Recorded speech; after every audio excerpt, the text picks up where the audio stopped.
Banishing his friend and former teammate Superman to the Phantom Zone was difficult for Jean Jones, but necessary.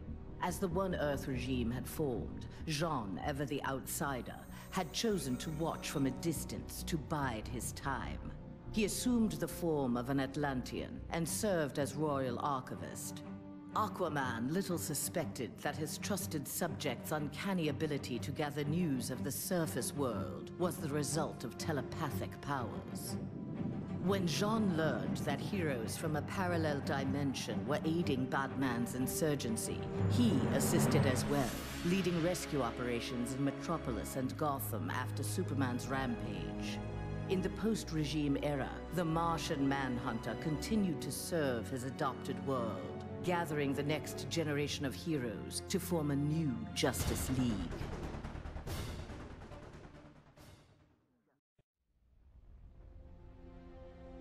The defeat of Superman was a relief to Zatanna. During the regime, she and Dr. Fate had taken advantage of Superman's vulnerability to magic and turned the Tower of Fate into a sanctuary for Superman's enemies. She had saved many lives, but years of subterfuge weighed heavily upon her. After the regime's downfall, Zatanna was instrumental in restraining metahumans during their trials. But when a jury recommended the death penalty for the more immutable defendants, Zatanna intervened. She took the prisoners to the Tower of Fate. There they would remain, incarcerated, but alive.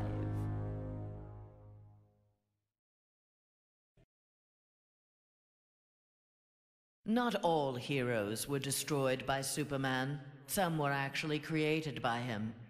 A technology wizard, Barbara Gordon had eluded detection by One Earth intelligence, feeding information to the insurgency under the code name Oracle.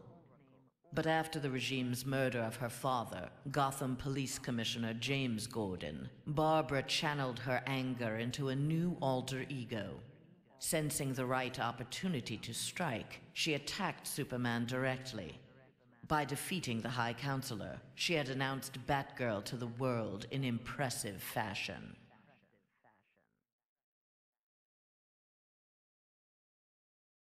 There was no shortage of vendettas during Superman's reign, and no shortage of bounties for Lobo to collect. He became one of the richest men in the universe by assassinating those who ran afoul of the High Counselor. Lobo's already massive ego inflated along with his rising wealth.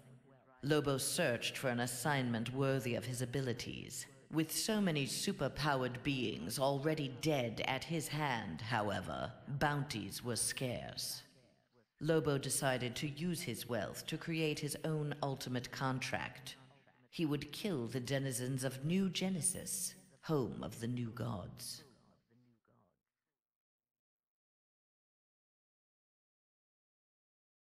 Free of the Phantom Zone at last, Zod's first order of business, Superman's defeat, had been accomplished. Now his revenge could be fully realized. His time in the Phantom Zone had allowed Zod to learn its secrets. He had even learned from one of his fellow residents how to call forth small pockets of it at will.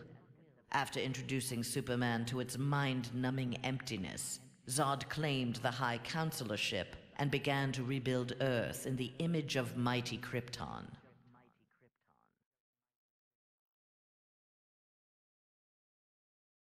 The fool in the red cape had been dealt with. Now Scorpion would learn how he came to this place.